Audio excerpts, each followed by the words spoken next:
Episode number 61, Escape from Alcatraz with Torsten. Welcome to the pursuit of the perfect race. I'm Coach Terry Wilson, and with each episode, I bring stories of athletes to you that share their experiences at races in order for you to learn how to have your perfect race. We will hear stories from athletes of all ages, abilities, and races of all distances. So regardless of where you fit in, there's something in it for you. Thanks for spending some time with me today. Now let the pursuit begin.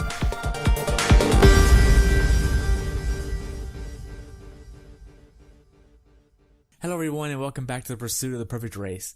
Today I had the pleasure of talking with my friend Torsten about his race at Escape from Alcatraz in beautiful San Francisco, California, where he had a respectable time of 2 hours, 44 minutes, 33 seconds. He has been doing triathlons for 5 years and has been in long distance running for nearly 30 years. This race took place on June 3rd, 2018, with the temperature being 57 and rising to 73 and the water temperatures in the 60s.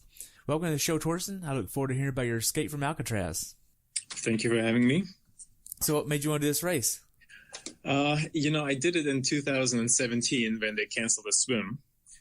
So naturally, I wanted to go back and do it again. Okay. So how was your training going into this race? This race was actually just something I added to the schedule. I am training for Ironman Canada in July. I have half Ironman Coeur d'Alene coming up here in just 10 days. So I train year-round. I never really take any time off. So it just fit in it. I did St. George back in early May, so I just added it to the agenda, basically. Okay. The problem was you have to make a commitment for Alcatraz already in 2017, late 2017. So it's been on the agenda, but I didn't really train for it. Oh, wow. So how hard was it to get into Alcatraz? In 2017, it was a lottery, so I got lucky. And then in 2018, for this year, everybody who got in 17 and had the option to actually participate in 18 again. Since the swim was canceled, they gave us an option. Hey, you can come back in 18, but you have to pay everything again. Right. Which, it's not a cheap race. Right. Now, as far as your training going into this, did you have a certain plan that you were trying to follow? Yeah, I do have a coach locally, and she writes my training plan. Every single day is planned out, and we plan months in ahead. So, yeah, she gives me a certain plan, and I follow it to the T. Okay. Who's your coach? Her name is Adrienne Gleason. She used to be based out of Liberty Lake, Washington. Now she's actually in Seattle. Okay. She's a runner and triathlete herself, so she helps multiple athletes here in Spokane, Washington. Great. Now, as far as your training goes, what was your longest swim, bike, and runs going into Alcatraz? This year I participated. I'm a member of the base race team, and this year we had a swim challenge early on, and I think it was March, and I swam 4,500 yards up to 5,000 yards for 7 days straight. So my longest swim this year was 5,000 yards. Oh, wow. What about biking and running? Biking, my longest bike ride so far was on a trainer, unfortunately, because the weather hasn't been as favorable as I wish it was. It was 80 miles on the bike, and longest run this year actually was a marathon just a week before Alcatraz. Wow, which marathon did you do? Coeur d'Alene, wow. Coeur d'Alene Marathon. How was that? I've been doing it for many years, so I kind of know the course. It's similar to the Ironman course, actually, and I finished, what did I finish? I think 8th overall and first in my age group. What was your time there? It was 3 hours and 7 minutes, I believe. I was holding back. My coach said, do not go out all the way. You have Alcatraz coming up. And I did the same thing last year. And last year, I actually felt my marathon legs still when I was doing Alcatraz. Wow. This year, not so much. This year was actually a little bit different. I went to Alcatraz with my training group, basically, a bunch of friends here from Spokane. And, competitive nature. We all want to beat each other. And, yeah. Last year, two of the guys beat me since we only did a bike ride and a run. And this year I beat everybody. So kind of a motivation to go into the race. That's great. So you obviously qualified for Boston. Are you going to do Boston next year? I have done Boston actually in 2015, the year after the bombings. And a decent race, 2:48 back in 15 when I still had running legs. I have to admit, ever since I've been doing triathlons, my running has slowed down quite significantly. My best marathon was 2:45, 2014 in Chicago. And yeah, ever since I've been slowing down, at least on the run. Yeah. So what specific workouts did you do that gave you the confidence to go into Alcatraz prepared?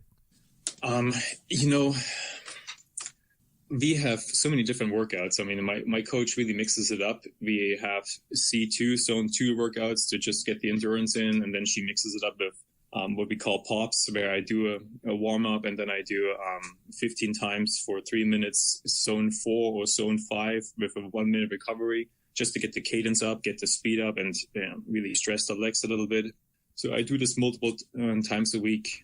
And running-wise, you know, I like running, so it comes naturally. We do some speed work every now and then. And of course, going into Alcatraz, I did a little bit of hill work. So hills, got to hit the hills so you can actually manage these stairs, the sand ladder, and all the other stuff. And swim-wise, you know, same thing. We do endurance a couple times a week. We do speed work a couple times a week. And just one time a week, we go very long variage, doing 4,000 or 5,000 yards. Okay. Now, what was the most hours you trained in 1 week going into Alcatraz? Into Alcatraz. Well, actually, I have my training peaks open right here, so I can take a peek. Going into Alcatraz, the longest I trained was about 16 hours. Wow. Yeah. So I average about 14 to 15 hours a week leading up to, you know, so far this year, the longest week was actually 2 weeks prior to Alcatraz was 16 hours and 23 minutes. Wow. Now, were there any days where you just mentally didn't want to train? Oh, there. Yes. I have those days quite often. I mean, I would say every 3 weeks I have the feeling that, oh, shoot, I have to do this. And I always have to remind you, no, you don't have to do this. You want to do this. It's all about mental preparedness and mental attitude, in my opinion. So, yeah, but oftentimes I work full time. I have 2 kids that I see quite often during the week, and doing triathlons pretty much part time as a part time job. You know, sometimes sleep comes short, and I'm tired quite often. So sometimes workouts seem stressful, but I do them anyways. Right. Now, how big of an issue is balancing life, work, and training, and spending time with the kids and all of this? Well, as I mentioned, I have my kids a few times a week. So I'm divorced, and I don't want to say it played a role in my divorce, but it definitely did. So balancing the whole training, working, and family life can be very difficult. It has been very difficult in my life. So it's just a matter of prioritizing, and my kids are now 10 and 12, and, you know, they have their activities, and they come first, and training comes second. And of course I have to work to make money. So right. It's a struggle. So what tips would you have to give to somebody to help manage the balance of all three? That's a good question. That's still a struggle that I have. I'm trying to figure out how to manage that. Prioritize, you know, what is most important. And to me, it's my kids. And training is also important, but I can always, you know, push training around a little bit, and it can be difficult. But I think prioritizing and scheduling is very important to me. I use Google Calendar, and, you know, my days are blasted with different activities and different things. So I try to organize a week ahead of time, so I know what's coming up and I can make adjustments on the fly. Okay. What was your taper like going into Alcatraz? I didn't taper. You didn't taper? No. I mean, doing a marathon a week out, and even with a recovery day, it's really not much of a taper at all. No, it wasn't. And if I look at the actual race week, you know, it was another 16-hour week, actually. So, no, I didn't taper. I mean, you know, Alcatraz was just something on the calendar. It wasn't my A race. It was a B race. So, okay. What was your mindset going into Alcatraz? My mindset? Yeah. Yeah, I was excited, you know. Last year I canceled the swim. That's why I went down there. I can bike and run anywhere in the world. So the swim was the most important thing. I was very excited and very happy to be there again. And seeing my friends and getting this thing done. Nice. So you live up in Washington, right? Yeah. So when did you start traveling down to San Francisco? I left Washington, or Spokane, Washington on Friday morning, got to San Fran in the afternoon, and I left immediately after the race. Okay. Did you drive down or did you fly down? I flew. I drove to St. George this year. That was almost a 2,000-mile round trip from Spokane, Washington. So I decided this time I'm going to fly. I fly with Alaska, and Alaska has $25 bike transportation, so it's cheaper. So it was just a quick in and out. Okay. San Fran is so expensive, so it doesn't make sense to really stay a long time, at least not for me. And yeah. Okay. So you get down there to San Francisco. Do you fly into Oakland or San Francisco? Actually, I flew into San Francisco itself, SFO.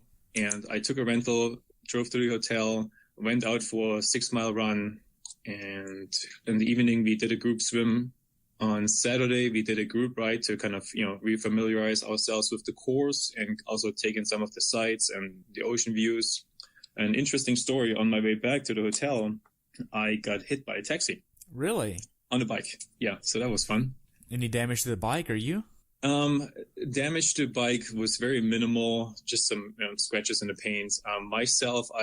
So the story is, the passenger opened the rear door as I was passing and knocked me in my right thigh, basically, and knocked me off the bike. So my hands are still all bruised up and scarred up.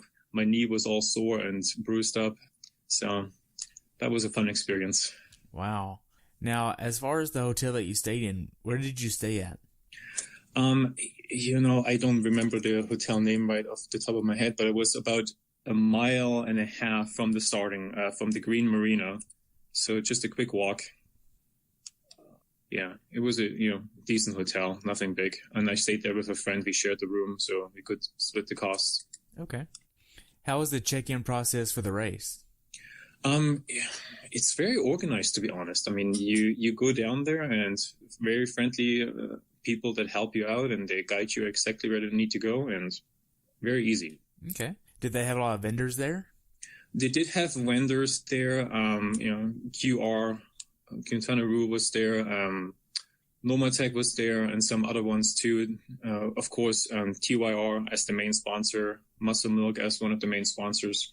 But typically, I don't really pay attention to the vendors that much. I'm there on a mission to get registered, get my stuff, and get prepared. Right. I mean, it's not your real first time doing a race like this. You've done probably hundreds of races by now. A few, yes.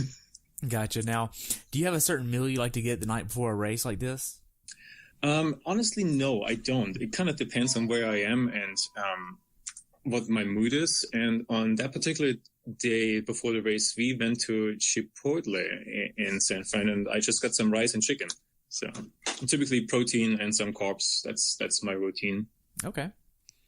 So you get your Chipotle, and then you try to get in bed the night before the race. Do you have a certain time that you want to try to get in bed?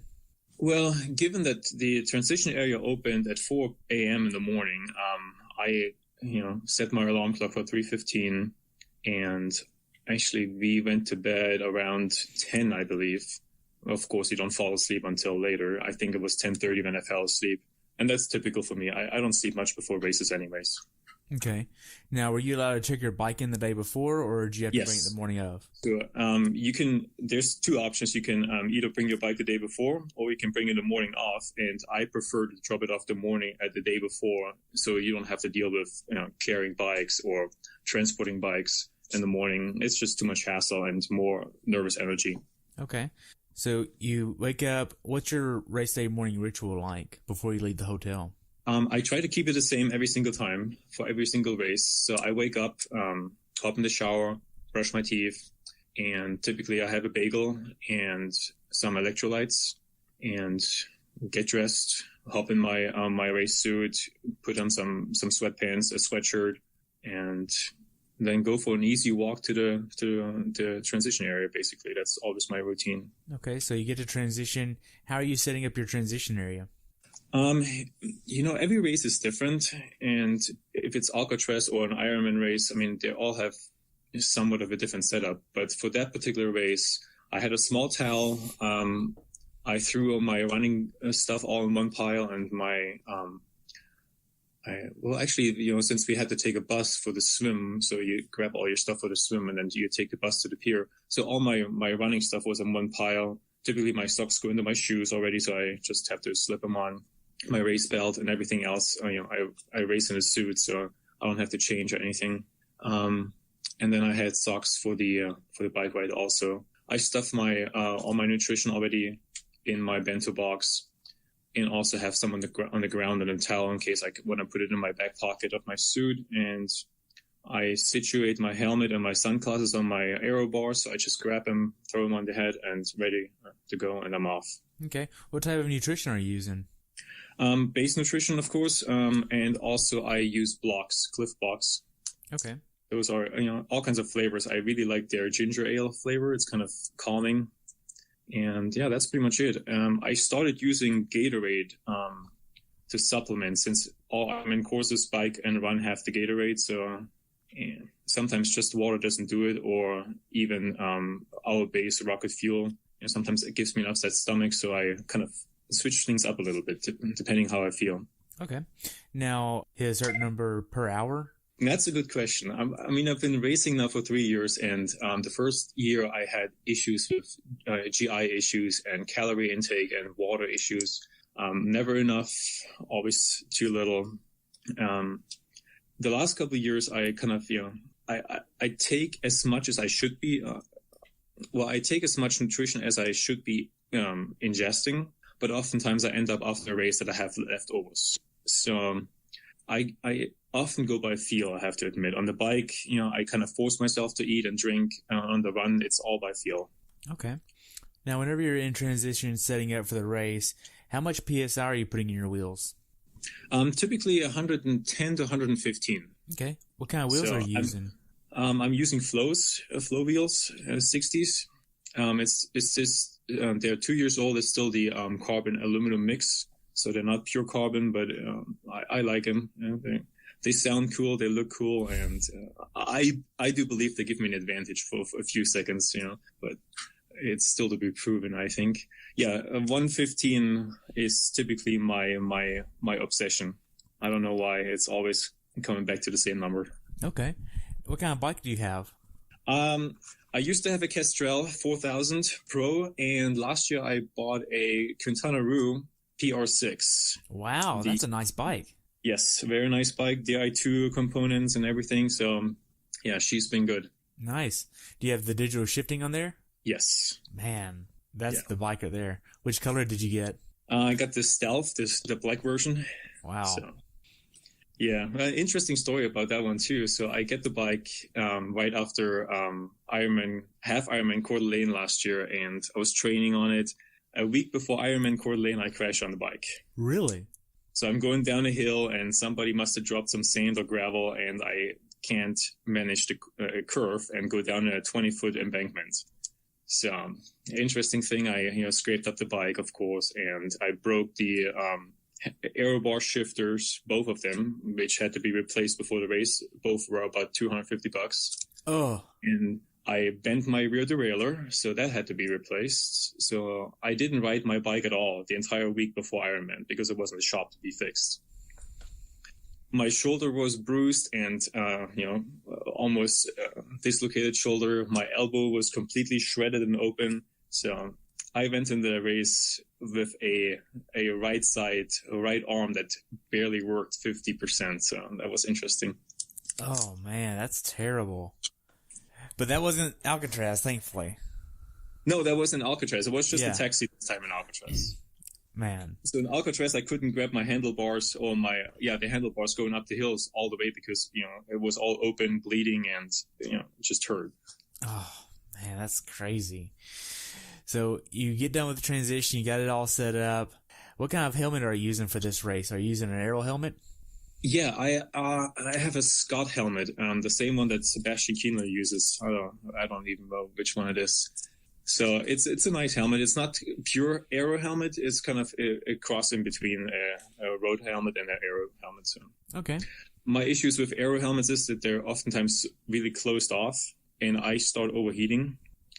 I sweat a lot, so I need some air circulation. That makes sense. So you have to take the ferry out to the middle of the bay there to get near Alcatraz. Correct. How was the ferry ride over there from transition? Well, so from transition, you hop on a bus and they drive you for about 15 minutes to the pier, Pier 39, I believe. And then you get on the boat. And, we got on the boat around 6:15. And actually we got on the boat around 6 and the boat doesn't leave until 7. So you're sitting there in all this nervous energy. The boat is filling up with tons of people. And of course, everybody has to go potty and long lines on the potty. So that's interesting. And yeah, like I said, lots of nervous energy, lots of people talking. And finally the boat takes off and they give you the safety instructions. And then we go out to Alcatraz. We circle the island one time and then they just stop right next to the island. Wow. And first off is the pros. They jump out of the boat and we watch them. And all of a sudden the pros are drifting the opposite direction where they have to go. And that moment I started, kind of like getting scared. Oh gosh, there's a current. Something is going on. They're going the wrong way. So I wasn't scared at all the entire time. I wasn't nervous. I was very excited until the last 2 minutes, basically stepping off on the edge of the boat and jumping off. And there's this nice lady. She's yelling at everybody, every 8 seconds, you need to jump. So she goes, jump, jump. So at that point, you realize, crap, this is real. You got to do it. And it's a decent jump. You probably jump down 6 feet or so. Yeah, and, they teach you, they tell you, don't jump down like a candle. Don't hold your arms to your side because you're going to sink too far. Hold your arms out. And you try to follow the instructions. And as soon as you hit the water, you come up and you start paddling because there's other people jumping behind you. All right. So when did you actually put your wetsuit on? So I put the lower part of my wetsuit on before I even boarded the bus. So I had my wetsuit already on. It was open on the top. And I usually wait until the last minute to actually zip up my wetsuit and get my arms into my wetsuit. I typically get very warm in it, so I don't like to overheat before a race already. I would say maybe 10 minutes before I jumped off the boat, I zipped up the wetsuit and was ready to go. Okay. Now, are you using any type of lube to kind of help put the wetsuit on? Typically I do. I forgot my stuff this time, so I still have a nice little scar back here, the back of my neck. And typically I put lube on, but like I said, I forgot it this time. Okay. Now, what kind of wetsuit are you using? I have a 2XU. It's a 3-year-old wetsuit. It was one of the top of the line 3 years ago, so it's fast. I like it. Okay. For this course, are you using tinted goggles or clear goggles? I always use tinted goggles. I was born and raised in Germany, so my goggles are TYRs, and they have the German flag and everything on it. So. And they're nicely tinted. Yeah, I have issues looking into the sun. So especially when you're open water, you want to see where you're going. So I always use tinted glasses.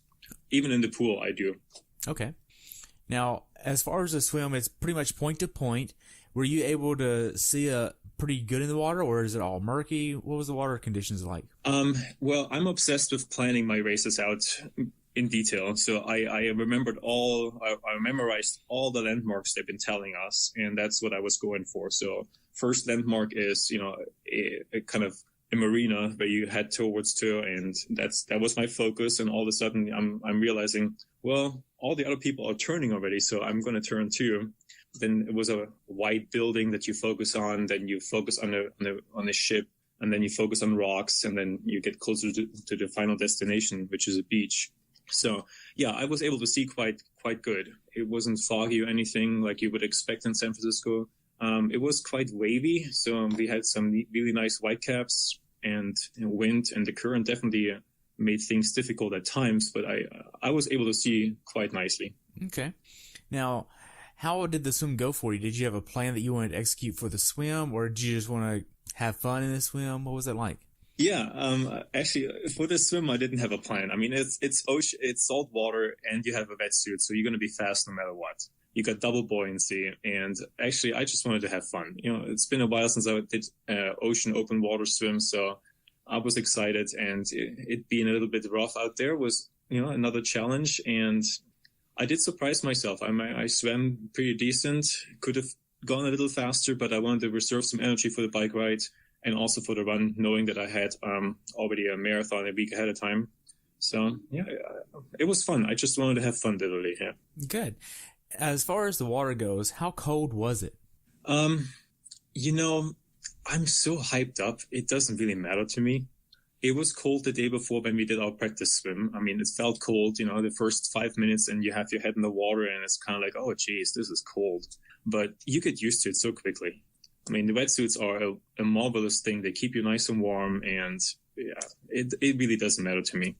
I did a race locally here in 2017 in early May, and we had a hailstorm. We had rain the entire time, and that swim was super cold. I mean, it was, I think, 56 degrees in the water. Oh, my God. Even with a neoprene cap and booties and everything, it was freezing cold. Wow. So you get done with the swim, you head up the beach and go to transition. How did transition go for you? Well, I mean, it's not that simple, actually. You get out of the water and then you run for 0.6 mile to the transition area. What? Over a half a mile to get to transition. Yes. So that's why it took me 7 minutes in transition, because you actually have to run to the transition area, and it's all concrete. It's a nice little path, running path, but you have your booties on. Some people did it in shoes. You can actually put some shoes there at the exit of the beach. I just did it in my booties, and as fast as my legs would carry me, basically. And then I got to my bike. I stripped off my wetsuit. I took those booties off. They're kind of tight, and it takes a while. And threw my socks on into my shoes, put my helmet on, and off I went. I had all my nutrition already in my bento box, and had my water already down in the cage, so I was good to go. Okay. Did they have wetsuit strippers here if they wanted to No, do that? there is no wetsuit strippers, no. Okay. At least not that I know of. Not in the transition area. I don't know if there were any on the beach, but I don't think so. Okay. Did they have a little shower to kind of help get the salt water off your skin or anything like that? They had water, yeah. They were handing out water as you were coming out of the water, but I didn't grab any. I mean, it's just, I'm on a mission. I need to get to a transition area so I can hop on my bike. Okay. For every single race, my goal is to improve my transition times, because early on in my triathlon racing, I was kind of dilly-dallying, kind of taking it too easy. And then you have transition times of 3, 4, 5 minutes, and it's like, oh crap, I could have been so much faster. Right. So did you have a plan that you wanted to execute for the bike ride? Yeah, that's a good question. As fast as I can go, basically. Keep the watts in a normal range, which for me typically is about 220, and don't go too crazy, and be cautious in the downhills. Ever since my accident last year, I'm a little worried going downhill, and especially cornering on downhills. But yeah, my strategy was get out of transition and hammer it the first 5 minutes. Just go as fast as you can. Get those legs pumping, get some blood back in those legs, and it's about 2 miles before you hit the first hill. So I hammered it. I was on my aero bars right away and just pushed it all the way to the first hill, and then up that first hill, just cranking it. I think I went about 360 watts up that hill. And from there on out, it was just go with the flow and pick up as many people as I can. Good. That's all. How big of a hill is this? It's a nice steep one. I mean, I would say it probably goes for a little under a mile, and it's pretty steep. I can't tell you the grade or anything, but it was definitely steep. And if you look at the, I don't know if you have the map or the elevation. I mean, it's all up and downs. Oh, wow. Now, are you trying to hit a certain cadence number or power number? I know you mentioned 220. Is that a certain percentage of your FTP that you're trying to hit? No, I just feel comfortable riding at about 220. Any race that I do is typically, depending on how long the race is. On a half Ironman, I can hit probably 230, 235. On a full Ironman, I typically go 220 just to feel comfortable. Okay. Now, this being an Olympic, why would you go to 220?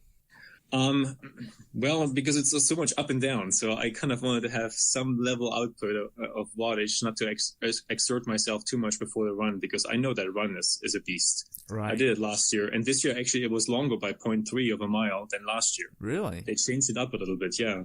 So I'll get to the run when we get to it. But on the bike, yeah, it's mostly up and down, and there's wind. that's blowing, and you have other people on the road too. So I just wanted to ride a steady, nice little steady wattage output, not go too crazy. My friend last year, he rode almost 370 the entire course. So, wow. I mean, he hammered it. He was pissed that he couldn't swim, so he just gunned it on the bike. No wonder you lost last year. Yeah, he rode that course last year in 53 minutes. I mean, gosh. Now, are you looking at like a 3-second average power, a normalized power? What kind of metric are you looking at? A normalized power, yeah. Okay. That's what my coach usually has me going for. Okay. Now, as far as the bike goes, did you have plenty of aid stations? Were they manned well? What did that look like? There are no aid stations on the bike that I know of. Yeah, there were none at all. So it's just you have people kind of pointing you towards where you have to go. You have police blocking off the side roads and everything else is just you go. You have your nutrition on your bike, you have your water on your bike, and you manage whatever you need to manage. Okay. Unfortunately, the roads are kind of crappy. I mean, there is some asphalt and there's some really bad roads. So you really have to hold onto your bike, especially on the downhills. Wow. As far as the bike goes, is there anything you would tell someone to be aware of that hasn't done this bike course before? Yes. Be prepared for really steep downhills with 90-degree turns in the end, and be prepared for really steep uphills.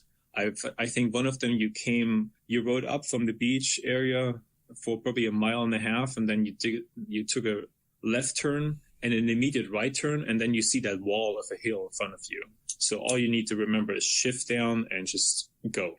Wow. Get out of your saddle and just get that beast taken care of. But other than that, yeah, the roads are bad, and I would recommend everybody, definitely hold on to your bike. Don't be goofing. Don't be not paying attention. It's very important to really hold on to your bike. Wow. How well did you execute the bike strategy that you had of hitting 220? Well, I was a little disappointed. I wanted to get around anywhere between 56 and 58 minutes. I came in at 59 and a half, so not too happy with it, but also not disappointed. So. Okay. So the final mile on the bike or so, are you doing any type of transition to help your legs get prepared for the run? No, typically not. I mean, maybe the last quarter of a mile, I kind of take the speed out a little bit and the power out and just cruise maybe a little bit, unclip already, but that's pretty much it. Typically, I go all the way. Okay. Now, yeah, and going into transition, I mean, it's a pretty tight squeeze. You have lots of people coming in, and then it's a left-hand turn, 90-degree turn again into transition. Hop off your bike. The no bike zone or get off your bike line is pretty tight, so you have to really jump off and then run into transition, wreck your bike. I threw on my shoes, I slept on my race belt, and grabbed my base salt, and off I went. Okay. Now, did you do a flying dismount? No. I just simply step off my bike and I take care of business then, yeah. Okay. I have experimented. I tried it a few times, to be honest, in practice, but yeah, I don't feel comfortable on shaky legs to do that. Okay.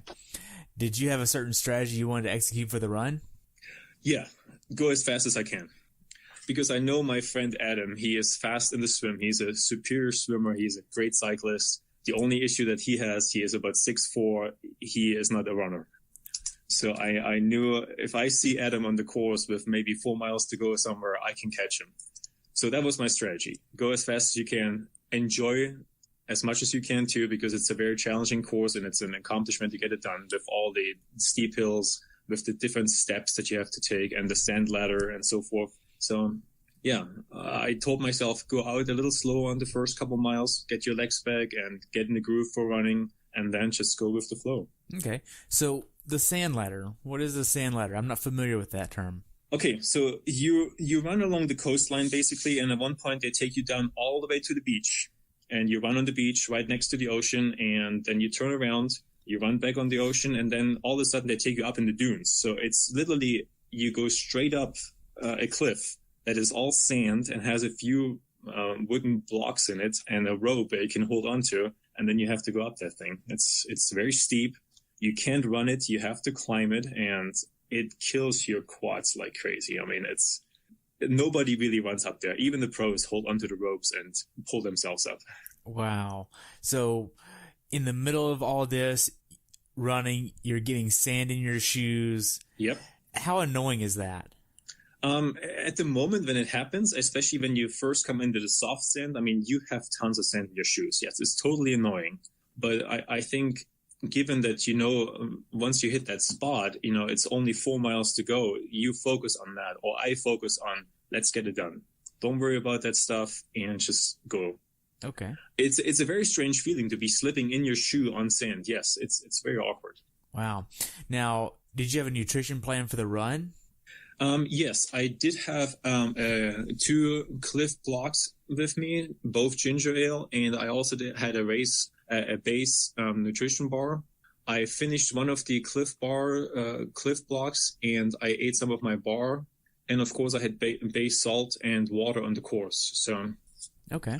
In general, I think the run execution was perfect. On the bike, I kind of slacked on the nutrition, and on the water, I rarely took anything. But on the run, actually, I kind of nailed it. Okay. Did you have any cramping or GI issues on the run or bike? No, none at all. I mean, on the short stuff, I luckily never really have any issues. And cramping in general, taking the base salt and really keeping up on hydration always helps me. I rarely ever have any cramping. GI issues, if I take too much sugar at once, then yes, I do have GI issues. But this time around, I really found, the Cliff blocks really helped me. They're sweet, but I think they release the sugar a little bit buffered, so it's not going into your system right away. And I only take 2 at a time, so I don't take the entire bar. Okay. How was the support on the course? On the bike, it was, like I said, there were pointers and the police were there. And on the run, great. I mean, the aid stations were nicely stacked with people, and they were all cheering, and fans and families and friends, they were all along the course. It was pretty great. Okay. What was the funniest thing that you saw on the course? Funniest thing I saw on the course? I don't really pay attention to a whole lot of things, to be honest. The most interesting thing on the course was that this year they actually had us go through a tunnel. Really? So you're running through some kind of old fort, and you're going up steps and you're jumping, and all of a sudden there's a tunnel in front of you, and you have to duck down and almost enter it crawling into it. You can't just run straight up, otherwise you hit the tunnel, That was interesting. That was a surprise. That wasn't last year, and I did not know it was this year. Wow. So I mean, it seems like with the sand ladder and now then a tunnel and then the swim from the island, I mean, they're really keeping this race fun and kind of exciting just by keeping the theme of, hey, you're really escaping in a sense. Yes, especially, exactly that. It's an escape, and they're really trying to make it like an escape. So you have to go up things, you have to jump down on things, you have to go, steep declines. So yeah, it's very fun. It's a fun thing to do once. I don't think I will ever do it again. It's just a bucket list item. So, I'm more of a guy, I'm not a trail runner. There was lots of trails and, sand and stuff like this. So, yeah. Okay.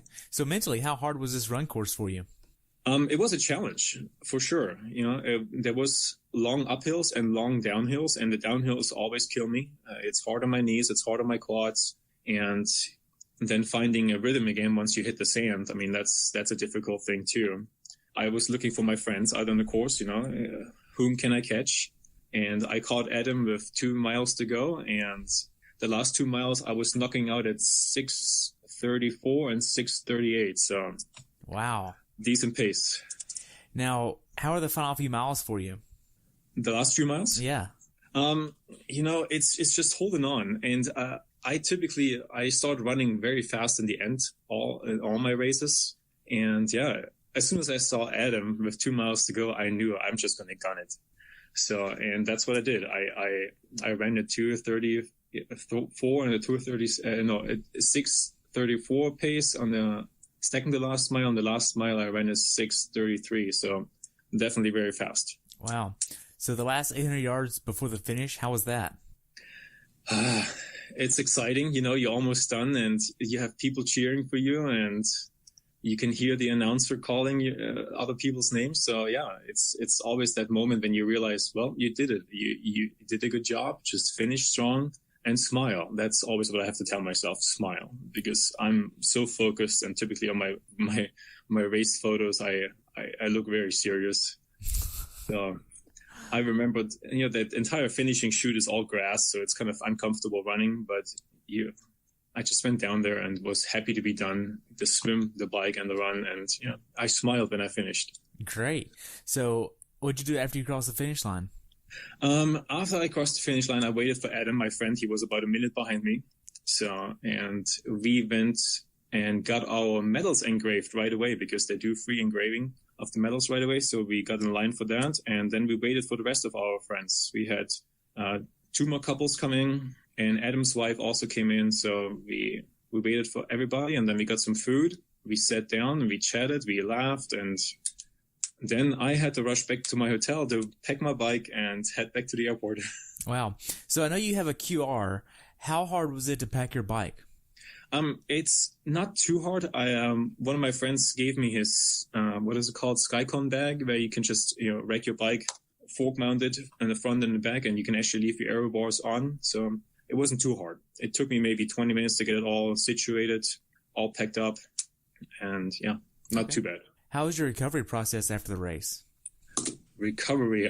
Well, immediate recovery was I drank a lot and I had some protein and some simple carbs. And then I waited at the airport. My flight got delayed by half an hour, so more sitting.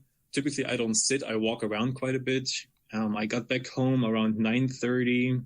I went for a walk that evening when I got home and got some good rest, some good sleep. Back to work early in the morning. I work East Coast hours, even though I'm on the West Coast. And I continued training pretty much the next day. So Monday, I had a 20-mile bike ride just to shake out my legs. And then by Tuesday, I was back swimming, back biking. Wednesday was a swim and a run. Thursday, I did all 3 sports, swim, bike, run. I did the same. By Friday, I was swimming 4,000 yards and biking another 20 miles. And then by the weekend, I did a long run on the weekends, almost 16 miles, and an open water swim. And then on Sunday, it was a long bike ride. Wow. Now, looking back on it, how well prepared for this race do you think you were? Oh, I was prepared because I've been training since November for multiple Ironman races, so it just fit in nicely. Okay. Looking back on it, if you could change one thing about the race, what would you change? Be more aggressive on the bike. Really? That definitely would be my one thing I would change. Yeah, I was too cautious in the downhills. I was braking a lot. I should have just let it go and, take a little bit more risk maybe. Okay. Did anything go wrong for you on this race? No, not at all. And that was surprising. Typically, there's always something that might go wrong, but no, not in this one. Except the day before when I fell off the bike and, but that I dealt with that. So it didn't really impact the race that much. Okay. Now, what's something that you learned from this race that you'd like to pass on to someone who hasn't done this race before? Expect the unexpected, just like the tunnel. And enjoy the swim. That's really important. Don't be afraid. I mean, if you get in trouble, they have tons of people on jet skis and small kayaks or on pedal boards. So there is help for you. And know the course. I think everybody who does that race should go out the day before or even more than just the day before and know the bike course and kind of get familiar with the run course a little bit. Okay. Because with all these hills, if you do it the first time in a race, you have to expect the unexpected. Okay, that makes sense. How could Escape from Alcatraz made it better of a race for you as an athlete? Well, that's a loaded question. I don't know that they can really do anything to make it a better race because they have a video series beforehand. So they send out in their newsletter, they have different video clips where you can see certain things and they talk about the course and what to expect. And yeah, I think they did a great job. Really? Yeah. Okay. So very organized and very friendly. I mean, even the athlete meeting the day before was great. I mean, it was like, they were giving you information, they were throwing out facts, and then it was kind of a Q&A, and it was very casual, and people were asking questions, and everybody was pretty happy. So okay, it's very relaxed. Good. We covered a lot about your race. Do you have anything else you'd like to add? Yeah, I mean, triathlon is a very challenging sport. You do 3 in 1. So coming from a running background, I really had to learn to enjoy myself. When I first started in triathlons, every workout I gave 110%. Since then, I kind of learned, there's hard days and there's easy days. And this is how you have to approach it. You can't go 110% every single day. Otherwise, you get burned out real quick. And also the enjoyment of races itself. In the beginning, every race was, I need to get this done, and it's going to be 110%. But eventually you realize after 112 mile bike ride on an Ironman race, you won't be running a 2:45 marathon. No. So you might as well just go out and enjoy it and talk to people and have fun. So. Okay. Now, knowing what you know now about doing the race, do you think that the prisoners that escaped Alcatraz could have swam that?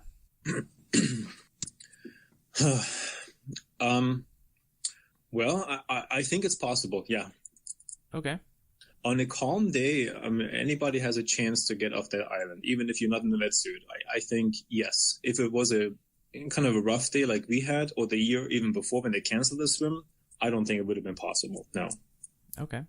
So we talked about a lot, and you mentioned your bucket list. What else is on your bucket list? Well, Kona is definitely on my bucket list. That would be something I've tried it for the last 2 years to get into Kona, but I mean, I'm in a tough age group. I was in the 35 to 39 age group, and now I'm in the 40 to 44 age group, so it's not easy. There are some guys out there who can definitely race, and my time for an Ironman is around 10.5 hours to 11 hours, so I'm not one of the top performers. Eventually, I'm thinking if I get to that 45 to 49 age group, I might have a shot. But yeah, I think there's so many different races. Lake Placid over on the East Coast would be a race that I really want to do. I would like to do an Ironman Arizona, which is a later race in the year. And yeah, I mean, I have lots of ideas for buckets list, but I mean, it's some of them are just dreams. Yeah. Do you have any that are just running races? I've done pretty much every running race I wanted to do. Maybe the one left on the list would be the New York Marathon, but it's so late in the year and it's typically very cold, so I'm not sure if that's something I want to do anytime soon. Okay. I did New York City in 2016. It was pretty nice. It was great. It was, I want to say in the upper 40s, low 50s. It's perfect running weather. Perfect. Yeah. It's a little hilly, but I ended up negative splitting the race by 20-something minutes or so. It was great. Very nice. Yeah. Yeah, I've done Chicago 4 times, and I love that course. It's so, it's very challenging. One year we had 32 degrees at the starting line and the winds blowing from the north. The next year it was 72 degrees, so you never know what you get. Yeah, I'm registered for the Marine Corps Marathon right now, and I have no idea what I'm going to get. I mean, I remember 2000... I think it was 12 or 11. It was like snowing in under 30s. And wow. I'm like, man, I hope it's not like that. Yeah. Well, running race I would like to do is the Big Sur marathon over in California. Yeah. That would be something. So. That's such a beautiful course right there on the ocean, man. Yeah. Yeah. Other than that, I don't think. I mean, there's so many different races. This year I have, I registered for 2 half Ironmans and 1 Ironman. I did St. George in May, and I'm going to do Coeur d'Alene in just 10 days. Then Ironman Canada in July, and I'm contemplating of doing the 70.3 Arizona in October. Okay. So. Wow. So if athletes want to follow you, is there a way to follow you?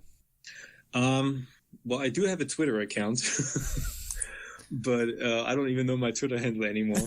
And I'm also on Facebook. So yeah, I do post on Facebook after races, kind of give race reports and maybe a few comments before a race. But yeah, I don't have a website. I don't have a blog. Okay. I'm too busy to maintain stuff like that. Gotcha. So I only have one more question for you, and that's, what's your definition of a perfect race? A definition of a perfect race. Knowing I gave it all, but I'm still smiling. That's my definition of a perfect race. You gave it all? Yeah, I gave it all. I gave it 110%, and in the end, I'm smiling. If I'm not smiling, then something went wrong. So in Alcatraz, everything was pretty decent. I went pretty well, and I was smiling in the end. If you would have seen me last year after Ironman Coeur d'Alene, I wasn't smiling. So. Wow. No, that was a brutal race, and yeah. Wow, that's great.